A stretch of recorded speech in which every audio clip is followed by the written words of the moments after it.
In today's episode, the night is dark and full of spoilers. We talk through a lot of big plot points in HBO's Game of Thrones TV show, as well as George R. R. Martin's A Song of Ice and Fire books, all five that have been released so far.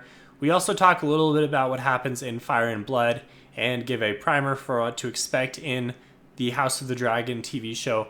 But there's no real super specific plot points. There are a few things. I think you're safe listening. Even if you haven't read Fire and Blood, it'll mostly just give you a primer for what to expect in the first season. But if you're wanting to go back and watch Game of Thrones eventually or read George's books, you might want to watch out for those spoilers. All right, here we go. This is Fantology. You may have heard of us.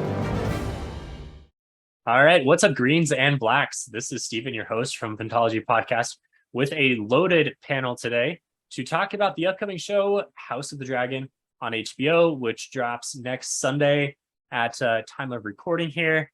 I'm super excited, and I'm super excited to have a special guest, our very own Grand Maester, Hayden, who's here to break down what the show's going to be about, what it's not going to be, how similar to Game of Thrones, etc., whatever we kind of throw at him.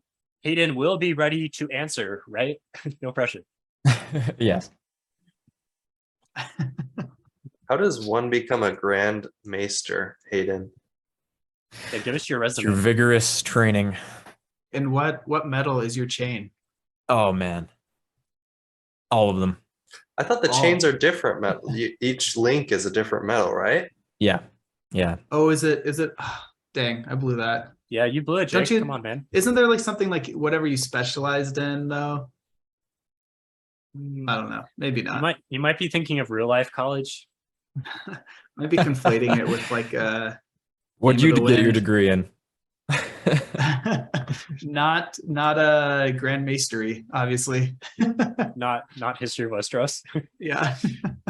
All right, Hayden. So tell us, as a huge fan yourself, how excited are you for House of the Dragon? 1 to 10.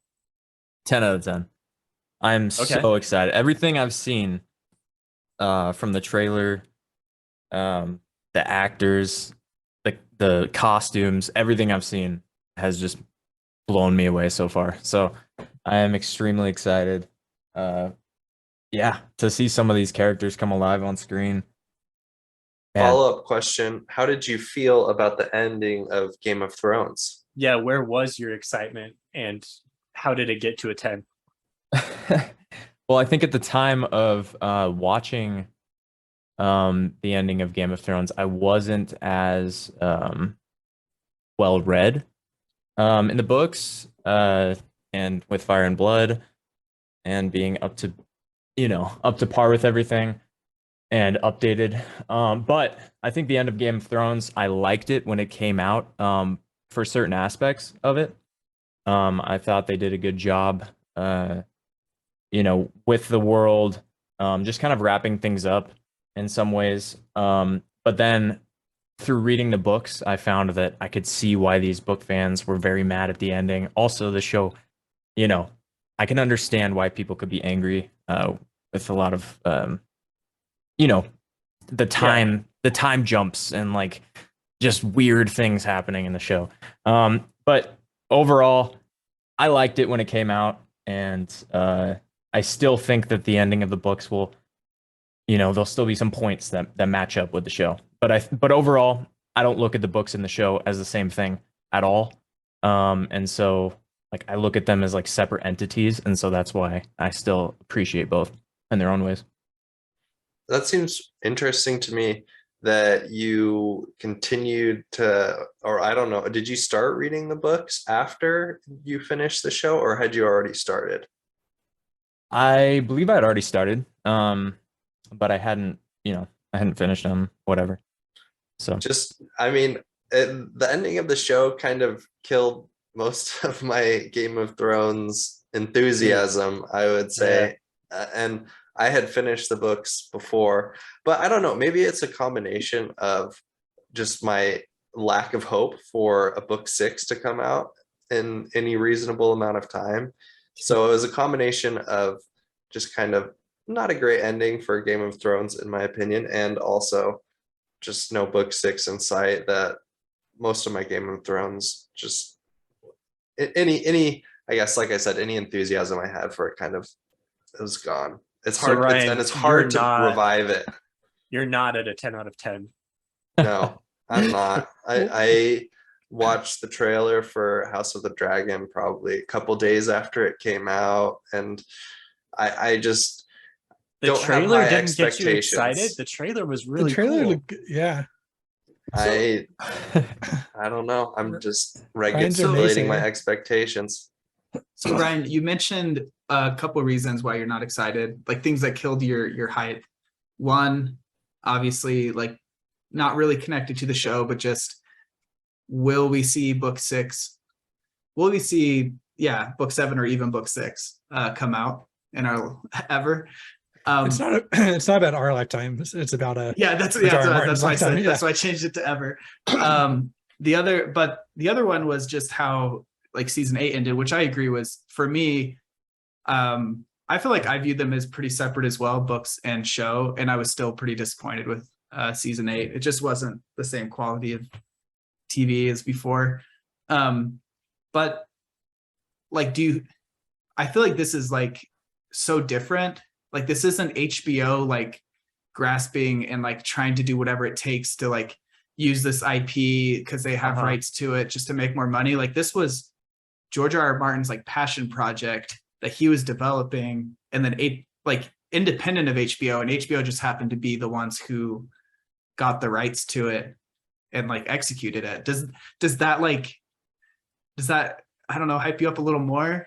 Like untemper those expectations Come on, a bit? Ryan. Come on. You're man. saying House of the Dragon was George Yeah. R. R. Martin's passion project? Yeah. Oh, I wasn't aware of that. I mean, if anything, now I'm a little bit less excited because I'm like, Oh, come dude, on. you should have been writing book 6, man. Oh my That should have gosh. been your No, okay, passion project. disconnect from the books, but just in terms of like the reason the Game of Thrones TV show like dipped in quality is like pretty correlated to the amount of input from George R. R. Martin.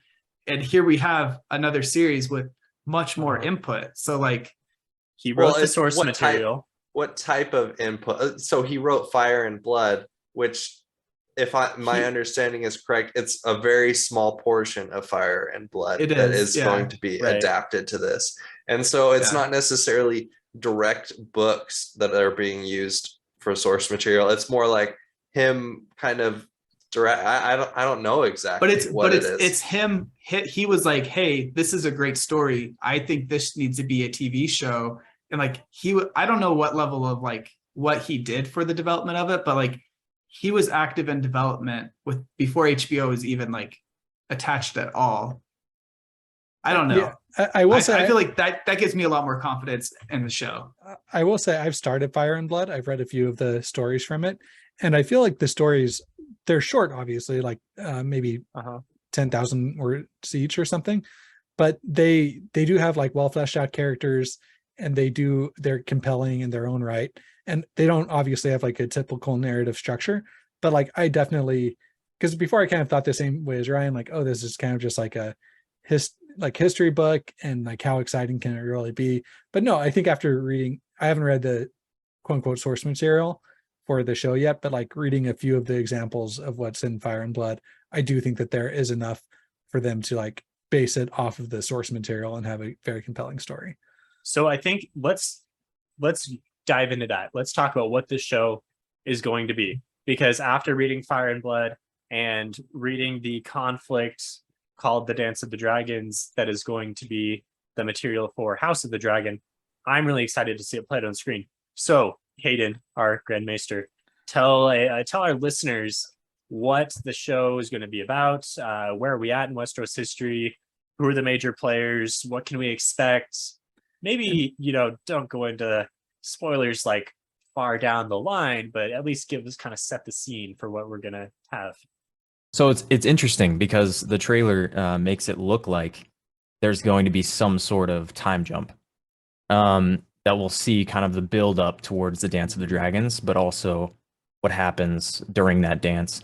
And so, yeah, we're going to see the the kind of like conflict in where with the greens and the blacks and understanding or trying to find who's the right heir to the throne, basically. So it'll start a lot like a Game of Thrones did, where the king dies and we figure out, we're trying to figure out who's the next heir. Yeah. Who's going to succeed. So you think season 1 is going to start with like immediately with the secession crisis? Like the king will die in season 1? It's hard to tell because we know like the actor is going to be in all 10 episodes, Viserys. And so we don't know. It could end with that, or it could. I'm thinking it's going to start with Jaehaerys's funeral. He's the king before Viserys. Yeah. I heard somewhere that there was like an actor for King Jaehaerys, and it would be a really nice tie-in to the beginning of Game of Thrones, where of course Jon Arryn died right at the beginning, and that kind of kicked off the whole conflict. So you could have another creepy funeral with painted rocks on their eyes. I'm hoping, and I don't know if I'm getting too far ahead, but I'm hoping like the last season or 2 will be the actual like Dance of Dragons like conflict. And like, conflict goes on for years, Jake. I mean, does it? I mean, it's like a year or 2, right? I guess it depends on, you could maybe cut it off at different points. I'm saying like there's, because Viserys dies. I mean, are we getting into like right into spoilers here? I don't know, like what. Well, let's not go into like anything past what the Dance of the Dragons is, and maybe we should even back up for people who haven't read Fire and Blood or don't know what's going on. Right. So we're but my mindset was I thought it would be, because they focus on Daemon a lot. Like I thought it would be a lot of Viserys and Daemon's relationship for like the early seasons, and then the last season or 2 would be the actual like Dance of Dragons. And I'm thinking, I agree with you. I definitely think that it will cover a lot of Daemon's character, and I think Daemon will probably be the character that you see the most on screen because of all of the travel that he does within the story, and his relationship with like all of these different characters in the story. I think Daemon will definitely be like a big focus. That's my hope. I could see them doing it either way. But at this point in the history of Westeros, the Targaryens are the biggest force, the biggest and baddest ones around, and they have been since Aegon the Conqueror came over, and he even his conquest back in the day was what they now base their calendar off of. So at this point in the history, we're like 120-ish years after his conquest. Is that maybe ish? Yeah, around there, over 100, less than 150, somewhere around there. And the Targaryens have had some bad kings, some good kings. They've never had a queen. And they also have this, issue with the incestuous marriages between the ruling family. So there's some conflicts here. And as we get into the action of the Dance of the Dragons, Viserys, who is Paddy Constantine, I think that's how you pronounce his name. So he's the king that you've seen in the trailer. It seems like the trailer at least is making him into a little bit more of a likable guy. Not that he's unlikable, but he's kind of my impression from Fire and Blood is kind of a boring, not super strong king. He wasn't an as bad as he's no like Magar the Cruel, but he's well loved. Who was before Magar? Like he's not weak like the guy before Magar the Cruel, but he's not the same as Jaehaerys at all. Like he's not as powerful in his presence. Yeah, so Jaehaerys is an important historical figure who was king for like 50, 60 years or something, and was probably the best king Westeros has ever seen. Did a lot to advance like social and like the infrastructure of the place. He built roads everywhere, and just he was a good king. Avoided too many big conflicts, although he did fight every now and then. So he's died. Viserys is his son. Is Viserys the son or grandson? Of one of them. I think it's a grandson, honestly. I think it's his grandson. Yeah, because a bunch of Jaehaerys's children died tragically. So okay, so Viserys takes His over. son. Yep. So Viserys has a daughter, and he has a brother who's Daemon. Daemon Targaryen is the brother. The brother's kind of this swashbuckling, adventurous type that gets into a lot of trouble. And his daughter is Rhaenyra, and Rhaenyra is younger, I think, when they're going to begin the story, but they're doing like 10-year time skips. So there's 2 actresses that play Rhaenyra. Some of the characters just have one actor, actress the whole time, but for at least Rhaenyra and for Alicent Hightower, who you'll see what character she becomes. Those 2 characters have two actresses playing them. And over the course of the years that this conflict is going to play out, there is a succession crisis once Viserys dies. And the question is, do we make Rhaenyra a woman queen of Westeros, right? Never happened before. There's lots of issues with this for the people in Westeros at the time. Or do we go in a different direction? And it seems like the trailer is really trying to push that Daemon is the rival, which honestly seemed a little different to me than the source material. And that's the issue where like we're getting into, it seems like they're going to be compressing time more, right? Because the Daemon succession like issue, like that was a thing, but it was kind of long before the Dance of the Dragons. Yeah. So I wonder if they're going to extend that through it. The dance itself, we're not going to do spoilers for the outcome, but should we at least like explain who the main characters are between the dance? So let's do that. So we'll get into we'll get at least into the medium parts of the story, because I think the first season will get you here. So the Dance of the Dragons, the big conflict is between Viserys's grandson and Rhaenyra. His grandson is named Aegon, right? Aegon. Well, but it's more his second wife, right? Yeah, there's 2 wives, and right. Alicent becomes the queen, and right. Like she's So what you have here, if I'm trying to sell the series to Ryan, is a lot of intrigue. Ryan, this is a lot of the stuff that Game of Thrones did really well.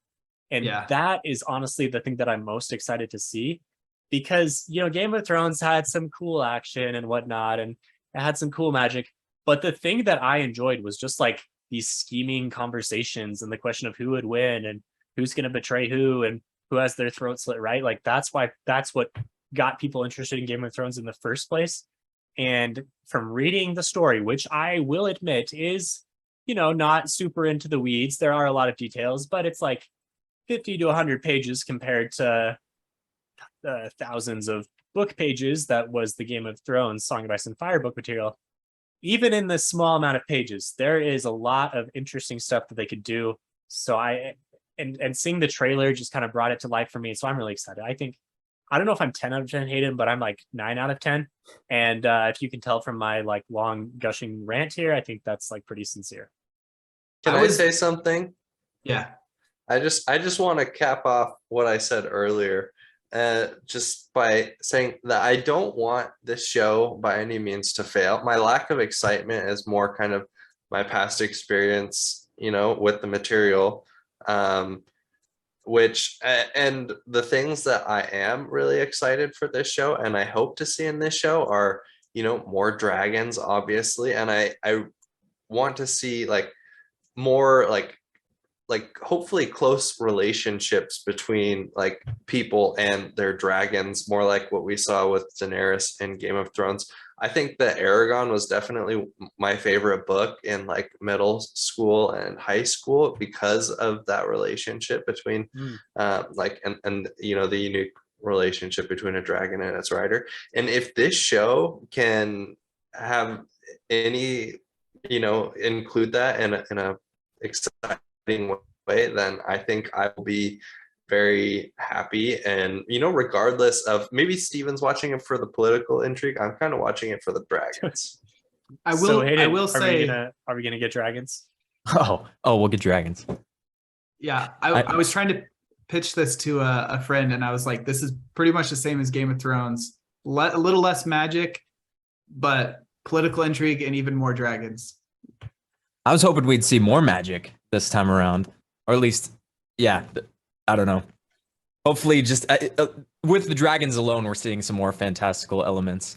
Yeah. That weren't Yeah. in that first season of Game of Thrones. So Yeah, I They're guess by supposed to have magic. like over 20 dragons. I think a clickbait article told me that, so may or may not be accurate. But they've animated a I ton of think dragons. there's like 17. Yeah. Okay, 17, close.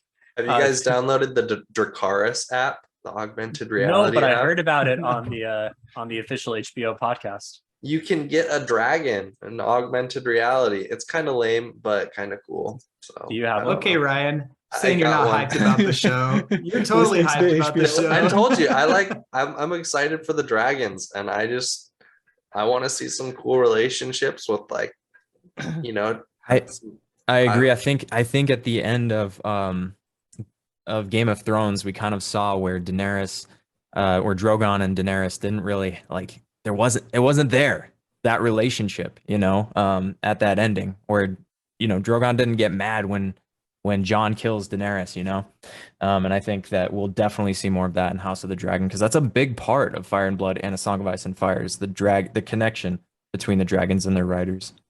Yeah, they're always like, throughout Fire and Blood, they're like, oh, we got to get this new like lordling with the hatchling, like get them paired and bonded as soon as possible, and you get to see dragons passed down. And we'll see some thieving of dragon eggs. Some thieving of dragon, which I thought was cool, because I mean that's supposed to be the origin of Daenerys's dragons, I assume, right? Yeah. Who are the coolest dragons, Hayden? Oh man, Vhagar. Really excited to see Vhagar, and then also Sunfire. Sunfire is like supposed to be the most beautiful dragon, the golden dragon. So really excited to see that. Who are the riders for those? So Sunfire switches riders a few times. Vhagar is Aemon One Eye, I think, is his last rider, right? He goes, yeah. I don't want to spoil anything, but that sounds right. Dang, maybe I do need to read Fire and Blood. The one I'm excited to see is Caraxes, right? That's Daemon's yeah, dragon. That's with Daemon. Yeah. The Black Dread, that's the name. That's Balerion. That's Aegon the Balerion will not be in Conqueror. the show unless we get a Yeah. flashback. That'd be That's the awesome. one. Already dead. That's the one with the huge skull under the red keep, or what is it? Red Keep. Yeah. Red keep. Uh-huh. Yeah, we see the skull in Game of Thrones. Am I thinking of it right? I'm not sure which dragon that actually is. I think it's in the Red Keep. Is that Balerion?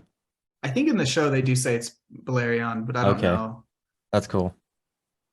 Oh, something I'm really excited to see. There's kind of a scene where Daemon like slashes into the weirwood tree at Harrenhal, and I think in Game of Thrones or in A Song of Ice and Fire in the books, that's something that Arya ends up seeing, those like markings in the tree.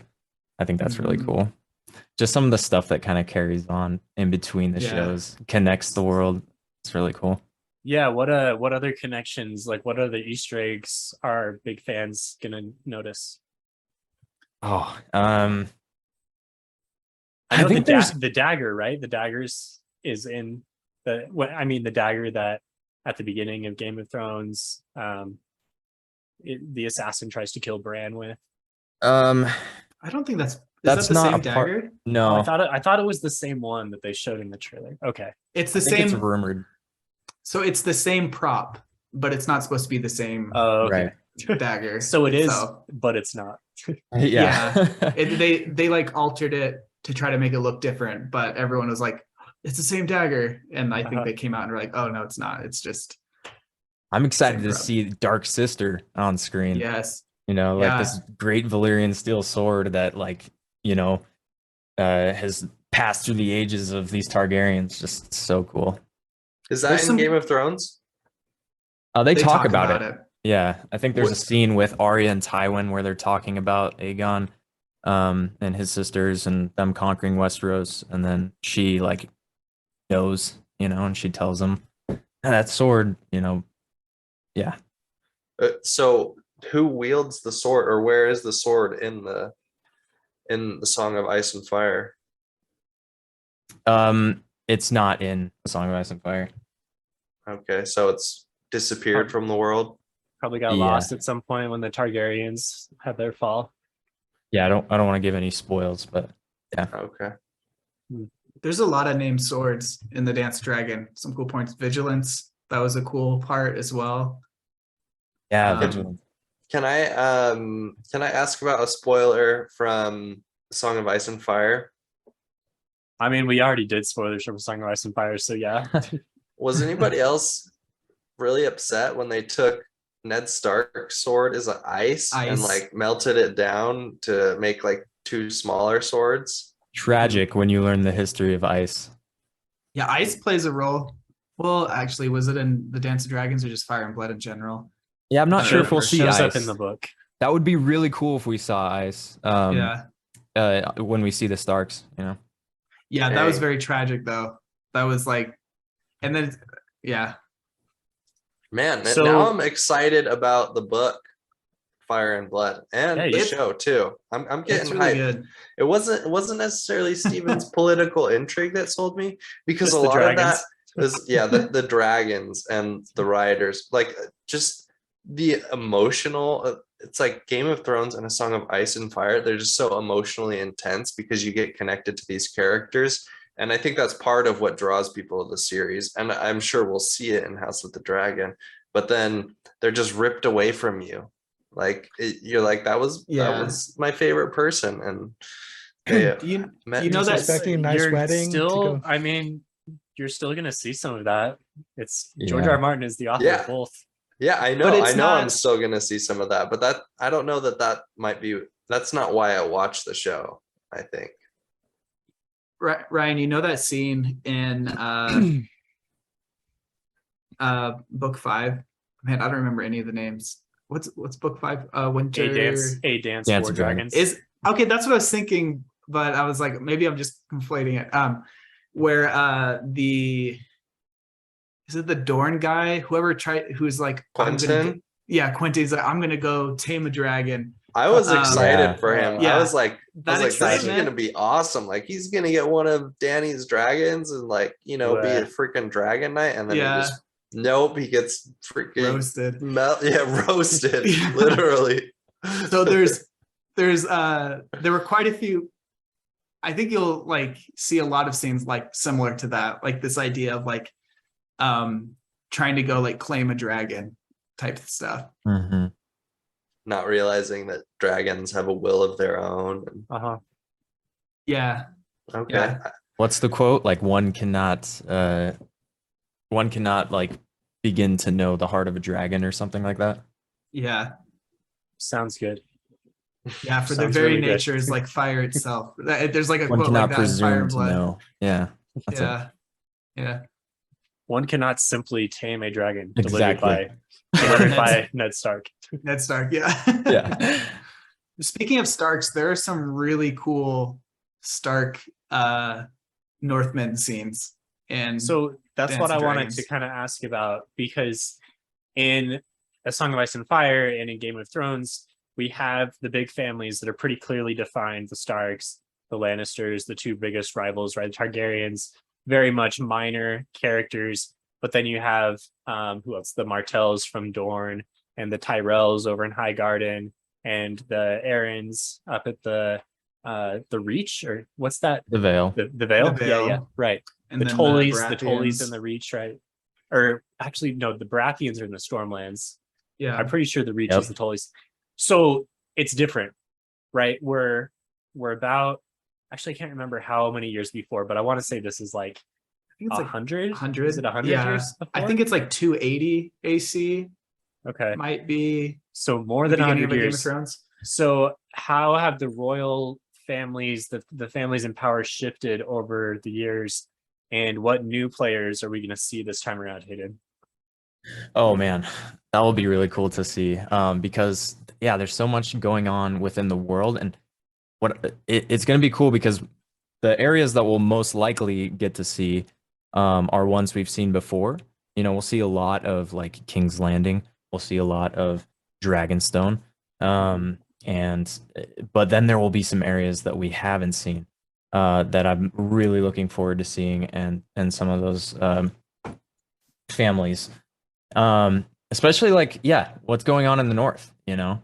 I don't know about you guys, but like the North is like what interests me a lot about Game of Thrones, like the mystical, like old gods, you know, type thing. And I think with this show we'll get more of little inputs of like old Valyria and things like that.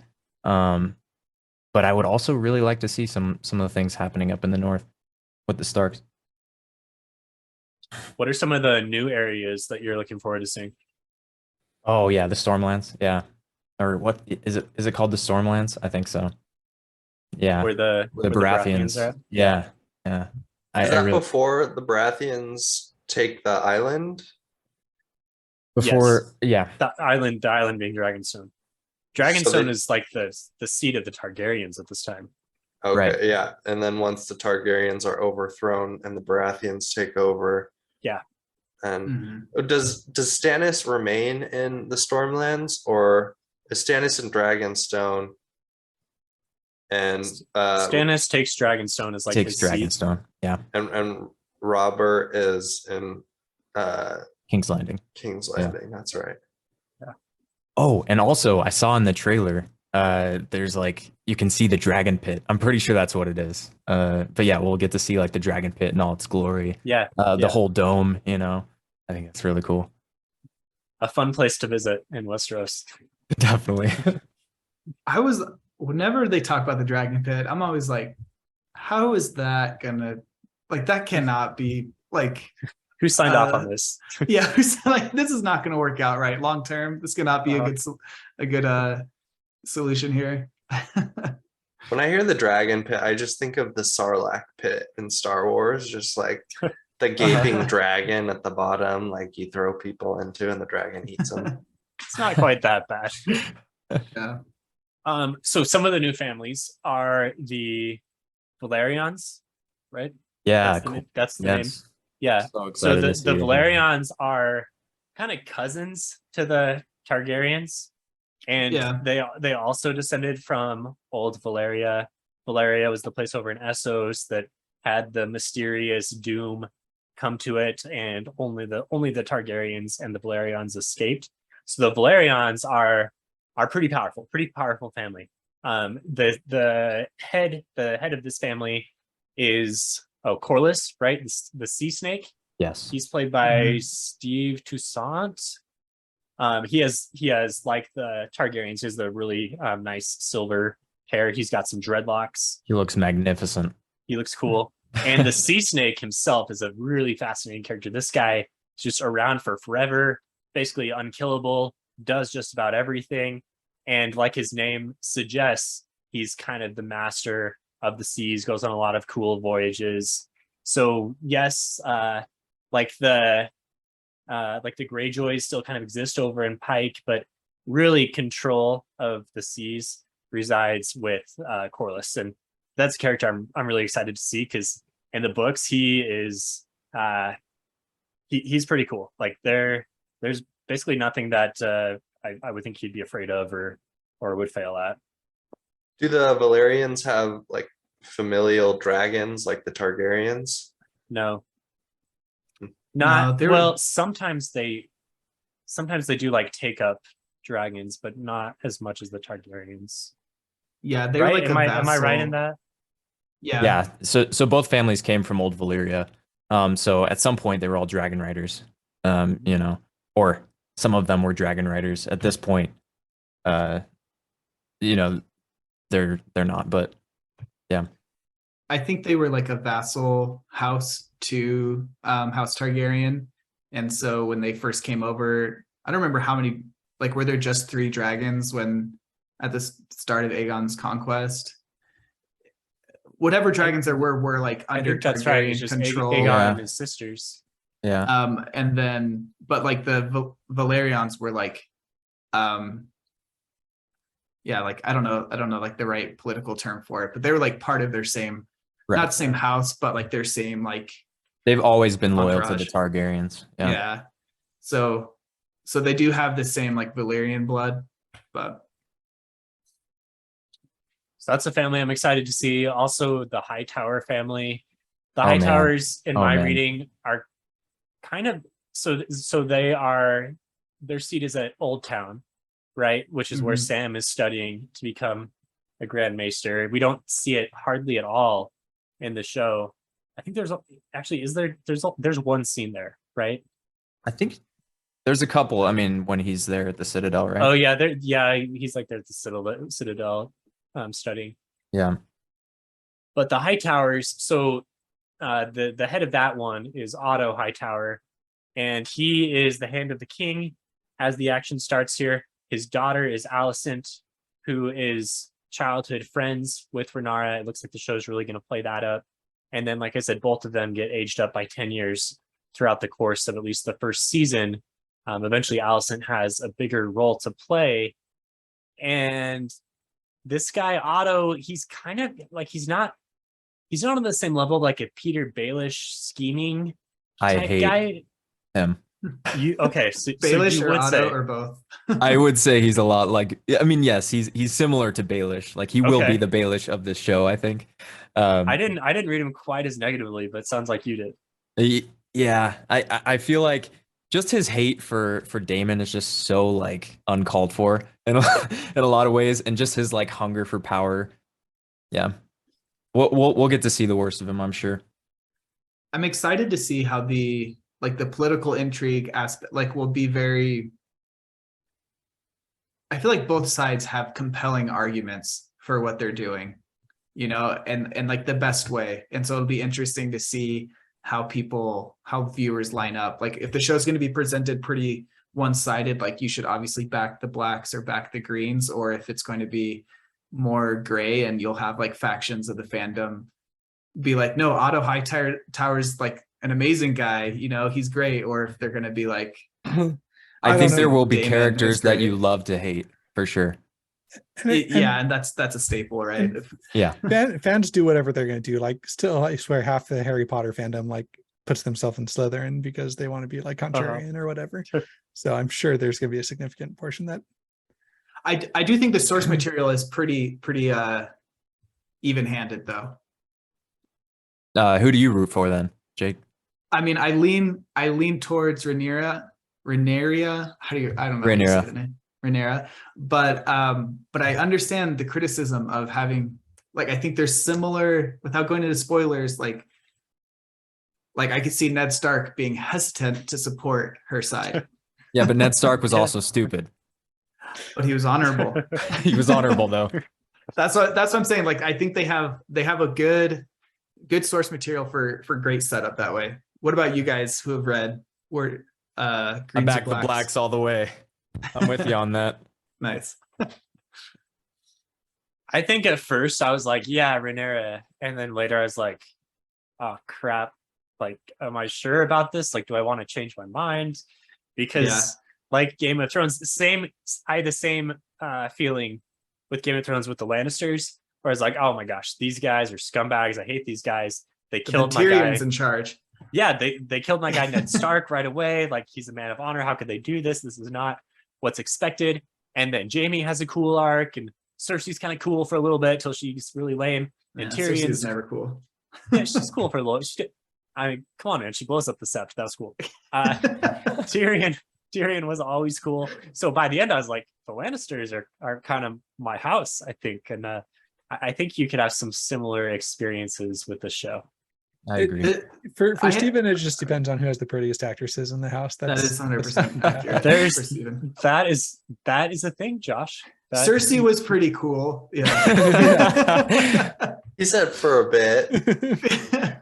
My big question with the series is, like, for this plot, for me, I feel like starting with the Game of Thrones, the Targaryens have always kind of felt like outsiders to Westeros for me, because that plot starts with no Targaryens. Basically, you're rooting for Dany, obviously, but then when you hear about the Targaryens, it's always like, oh yeah, they came from Valyria, conquered Westeros. So to me, they were always seen as kind of like not truly a part of it.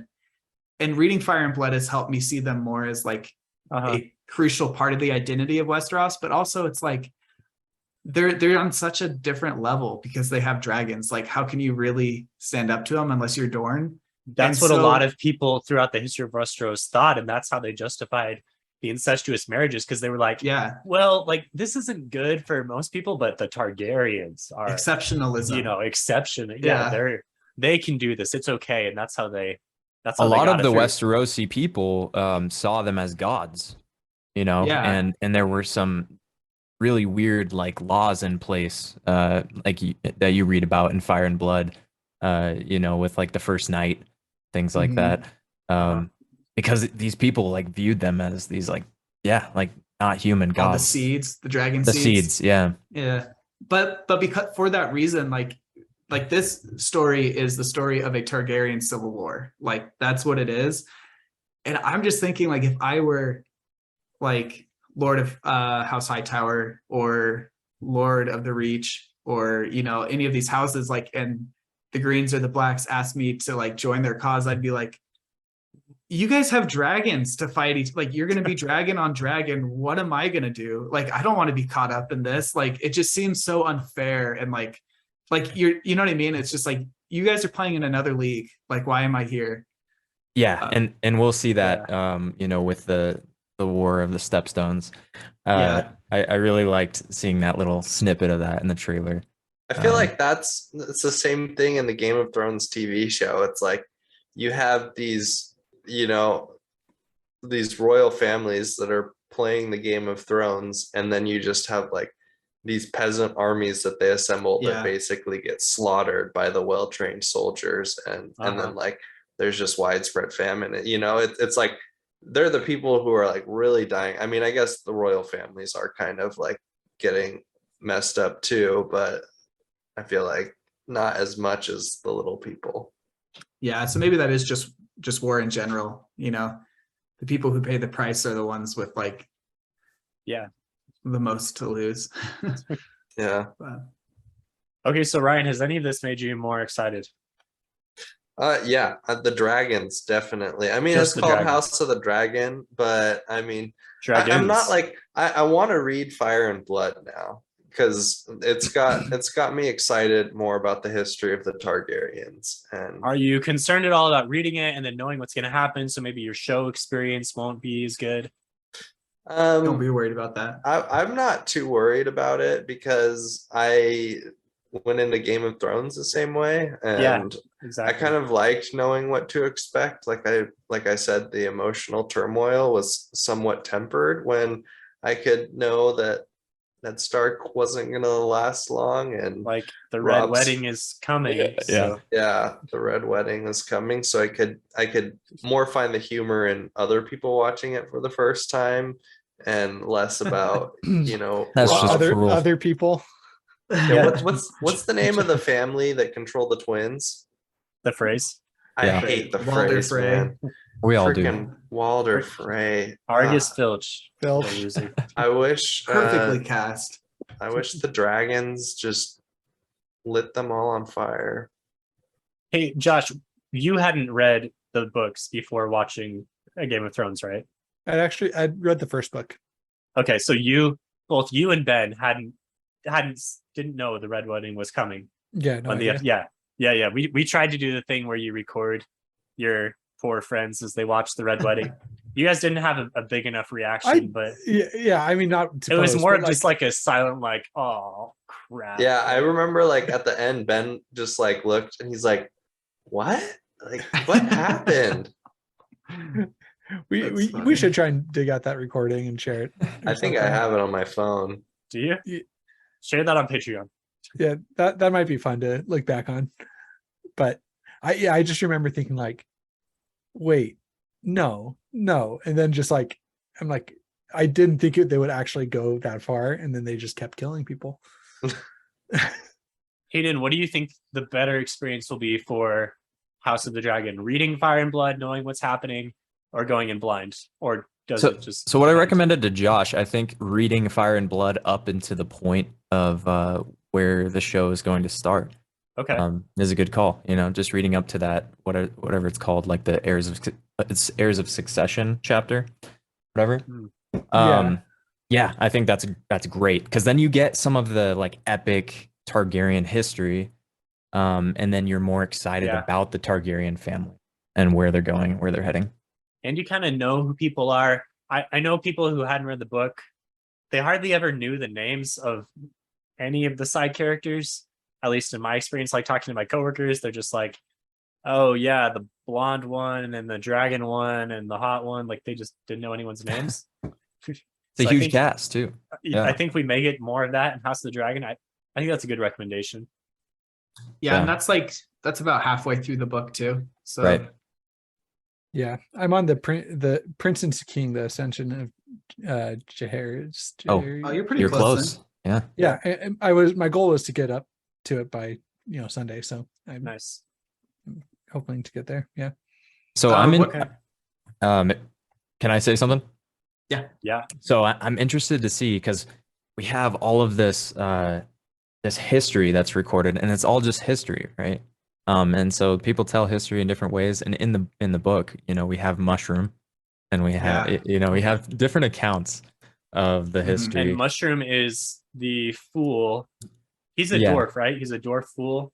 Yeah. In the courts, who tells a lot of the history of this time, but it's questionable as to how reliable it is. The whole thing, the book reads as if it's a history, but like all histories, years have passed. We're not really sure what's true, what's not. So some of it is like, well, we don't necessarily have an account, but the rumor from this is, and Mushroom says this way. So right, and he's very dramatic.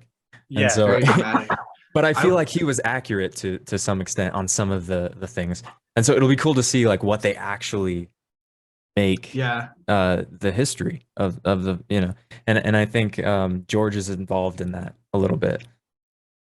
Yeah, it'll be interesting. Like, will they canonize certain accounts then?